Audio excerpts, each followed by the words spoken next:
धन्यवाद यस कार्यक्रम सञ्चालक मित्र। आज उज्यालो टाइम्स मिडियाले गर्न गइरहेको नयाँ वर्षको शुभकामना आदान प्रदान यस कार्यक्रमका अध्यक्ष एवं यस उज्यालो टाइम्सका अध्यक्ष राजु भट्टज्यू, यसका प्रबन्ध निर्देशक मेरा अग्रज, मेरो गार्जियन राकेश मान श्रेष्ठज्यू र यस हलमा रहनुभएका सबै मेरा अग्रज, आत्मीय र सम्मानित दाजु दिदीहरूमा बिहानी गुड मर्निङ, सबैमा नमस्ते। हामी सबैलाई अवगत छ कि मिडिया भन्ने नेपालको चौथो अङ्ग भनेर हामीले परिचित बनाएका छौँ। तर हिजो देशमा विभिन्न किसिमका शासनहरू, पञ्चायती शासन, राणा शासन, राजाको शासन, विविध शासनको बीचमा पनि जनतालाई सचेत गराउने, जनतालाई जानकारी गराउने र बिस्तारै अहिले आएर जेनजी आन्दोलनसम्म आइपुग्दा धेरै मिडियाका साथीहरूले आफ्नो समाजलाई सकारात्मक बनाउने अभियानमा हिँड्दै साधना प्राप्त गर्नुभयो। उहाँहरूप्रति भावपूर्ण श्रद्धाञ्जली प्रकट गर्न चाहन्छु। अर्कोतिरबाट साँच्चै नै अहिले हिजो मात्रै हामीले हेर्न सक्छौँ मिडियामा हाम्रो अहिलेका प्रधानमन्त्रीदेखि लिएर विभिन्न मन्त्रीज्यूहरूको सम्पत्ति विवरण आएको छ। मिडियाका साथीहरूले छरपष्ट रूपबाट उहाँहरूको सम्पत्ति विवरण कस्तो छ भन्ने कुरा हामीले आफ्नो फेसबुक खोल्दा चाहिँ सरसरी हेर्न पाइने परिस्थिति छ। भने मिडियाले यो लेभलसम्म कि हिजोको पञ्चायती व्यवस्थापनको समय र अहिलेको जेनजीको मुभमेन्ट, यो दुईटाको बिचमा कति धेरै चाहिँ खोलामा पानी बग्यो भने जसरी कति इभेन्ट्सहरू चाहिँ यो मुलुकमा भयो त। यति बिचमा पनि तपाईँ हामीले सहज तरिकाबाट हामी यो विषयमा जानकारी प्राप्त गर्न सक्ने भएका छौँ।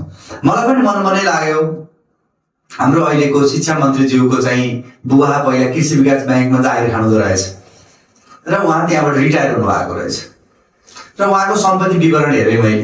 हुन त सबैको हेरेँ, तर यद्यपि म आफू पनि शिक्षासँग रिलेटेड भएको कारणले गर्दा एउटा चाहिँ कलेजमा केही समय मैले आफूले पढाउने अवसर पनि पाएँ। त्योबाट मैले फिल गरेको त्यो सबै चिज लिएर आएर हेर्दा एउटा कर्मचारीसँग कति पैसा हुँदो रहेछ त, उसको आफ्नो पैतृक सम्पत्ति बाहेक पनि। र अहिले उहाँकै छोरा चाहिँ शिक्षा मन्त्री बन्नुभएको छ। र त्यहाँमाथि यो हामीले हेर्दाखेरिमा उहाँले ल्याउनु भएको शिक्षा नीति पनि हामीले सँगसँगै हेरिरहेका छौँ। हिजो त बिदा थियो, अब आज 9 बजेबाट बेलुका 5 बजेसम्म छ।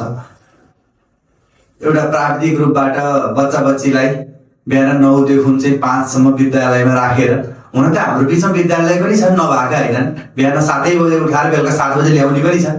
तर त्यो विद्यालयका नाम चाहिँ अलिक फरक छन् है, किन हामीले 10मा भएको यही ओम शान्ति एकाडेमी छ। मैले यति नजिकबाट फिल गरेको छु कि त्यहाँनिर 4वटा किचन छन् बच्चा बच्चीलाई खाना खुवाउने, र मैले त्यो 4वटै किचनमा खाना पनि खाएको छु घर। र उहाँले दिनुभएको गुणस्तर पनि मैले हेरेको छु। म उहाँको विज्ञापन गर्न खोजेको होइन, तर उहाँले जुन किसिमको सर्भिस दिनुभएको छ त्यो अनुसारको डेलिभरी पनि चाहिँ उहाँहरूसँग स्वाभाविक हो जस्तो मलाई लाग्छ। आज हामीले यही कार्यक्रम जिल्ला समन्वयको हलमा गरेको भए कुन कष्ट आउँछ र हामी यहाँ आउँदा कुन कष्ट आउँछ, त्यो कारणले गर्दा त्यो अझ फरक पाटा हुन्। तर विद्यार्थीलाई ठ्याक्कै 9 बजेबाट 5 बजेसम्म यो किताबकै सेड्युल बनाएर क्लासकै सेड्युल बनाउँदा चाहिँ बच्चा थाक्छ र बच्चालाई गाह्रो हुन्छ जस्तो लाग्छ मलाई चाहिँ। म एज चाहिँ स्टुडेन्ट लिडर पनि भएर आएको र चाहिँ लामो समय अहिले चाहिँ जनप्रतिनिधि भएको पनि 4 वर्ष भइसकेको छ। त्यो कारणले गर्दा कुनै पनि सरकारी नीति तथा कार्यक्रम बनाउँदै गर्दा जनतासँग रिलेटेड प्रोग्रामलाई उहाँहरूलाई कसैले त्यसले चाहिँ एफोर्डेबल हुन सकिन्छ भन्ने तरिकाबाट गरिदिए राम्रो हुन्थ्यो जस्तो मात्रै मेरो आफ्नो प्रतिक्रिया हो। भने यो सँगसँगै मिडियाको साथीहरूले जुन चिजलाई समाजमा जस्ताको जस्तै लिएर आउने र समाजलाई सूचीकृत गर्ने काम गर्नुभएको छ, उहाँहरूलाई म धेरै धेरै धन्यवाद दिन चाहन्छु।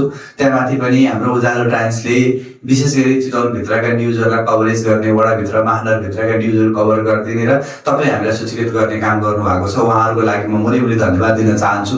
तर साँच्चै नै हामी अहिले 82 सालमै रनिङमा छौँ, तर यो 82 सालका हरेक मोमेन्टका परिवर्तनहरू चाहिँ हामीले हेर्न सक्यौँ। तर पनि मलाई चाहिँ जहाँसुकै मैले भन्ने गरेको छु, मलाई अलिक दुःख लागेको छ कि यो हरेक आन्दोलन हुन्छन्, हरेक चिजको चाहिँ मोमेन्ट रहन्छन्, तर यस्तो खाले बालबालिका प्रयोग गर्ने र सत्ता हटाउने खाले चाहिँ मलाई चाहिँ कति पनि चित्त बुझेको छैन। के भन्दा कुन प्रकृतिले गर्ने भन्ने छ, बालबालिकालाई कुन ठाउँमा चाहिँ राख्ने भन्ने छ कि भने जुन तरिकाबाट मेन्टल्ली नै चाहिँ एवेयर गरेर नगराइकन मान्छेहरूलाई लिएर आएर चाहिँ यसरी घुसघुस गरिएको छ, यस्तो किसिमको गतिविधिले चाहिँ दीर्घकालीन रूपमा पोजिटिभ इफेक्ट दिन्छ जस्तो मलाई लाग्दैन। त्यो कारणले गर्दा मुभमेन्टका नि चरण छन् नि त। हेरौँ त, मलाई यस्तो फिल भयो कि अस्ति त्यो इरानका जनताहरू चाहिँ आफ्ना चाहिँ पुलहरूमा, ठुल्ठुला फ्याक्ट्रिजहरूमा होइन, म्यानुफ्याक्चर कम्पनीहरूमा आफ्नो झन्डा लिएर गएर जोगाउन बसे होइन। र मैले हाम्रो चाहिँ हाम्रै यङ जेनेरेसन साथीहरू चाहिँ राष्ट्रिय झन्डा लिएर गएर हाम्रो सिंहदरबारमा गएको मैले यसो फिल गरेँ। अनि हाम्रो केही लिडरहरूले मैले बोलेको पनि हेरेँ होइन, के भन्दा बनिहाल्छ नि भयो यस्तो हुन्छ भन्ने चाहिँ हेरेँ। त्यो कारणले गर्दा 50औं वर्ष लाएर बनेका संरचनाहरू, स्ट्रक्चरहरू राज्यको हरेक पार्टबाट जोडेर लिएर आउँदा तपाईँ हामीले समाजलाई सिकाउनु पर्ने जरुरी छ। र तपाईँ हामीले बिस्तारै, मैले अस्ति हेरेँ भाटबडी नै मैले साँच्चै नै अस्ति ओपनिङमा बोलाउनु भएको थियो, म जान सकिनँ किन मेरो यो कर्तव्य थियो कि जसरी चाहिँ हाम्रो सिडिएस साहबले मैले संरक्षण गर्नुपर्ने थियो, संरक्षण गर्न सकेन। त्यो कारणले गर्दा आज म खुसीमा पनि उहाँसँग सेयर गर्न सकिनँ भन्नुभएको थियो। त्यस्तै जस्तो मलाई पनि त्यो मनभित्रैबाट त्यो कुराले चाहिँ एकदमै हड्की छोएको थियो। र के गरेको थियो र भाटबडीले त भने हामी आफूले अहिले हेर्नुहोस् त, हामी यो महलमा छौँ तर अहिले जाने त्यहाँ लाइन लगाइसक्यो मान्छे त यति मिठो त्यहाँको सर्भिस लिनुभएको छ सेवा हाम्रो। म आफूले पनि फिल गरेको छु, हतार भएको बेलामा जाँदा सबै आइटम्सहरू चाहिँ सस्तो रेटमा चाहिँ हामीले किन्न पनि पाइएको छ कि भने बजारलाई नै, नारायणगढ बजारलाई नै त्यो एउटा व्यवसायले चाहिँ चुनौतीको अवस्था चाहिँ सिर्जना गरिदिएको छ। भनेको त जनता त खुसी हुनुहुन्छ नि त, सर्भिस त लिनुभएको छ नि त। त्यो कारणले गर्दा अब अहिलेसम्म जे भयो यो 82मै भयो र हामीले यो कुरा सोधिदिनु पर्यो। कमसेकम अब 83मा चाहिँ यस्ता किसिमका डिस्ट्रक्सन माइन्डमै नजाने खालको चाहिँ मिडियाले चाहिँ समाचारहरू निकालेर आम जनतालाई चाहिँ एकदम पोजिटिभ भाइब्स मात्रै दिएर अब चाहिँ साँच्चै नै सोसाइटीलाई चेन्ज गर्नुपर्छ।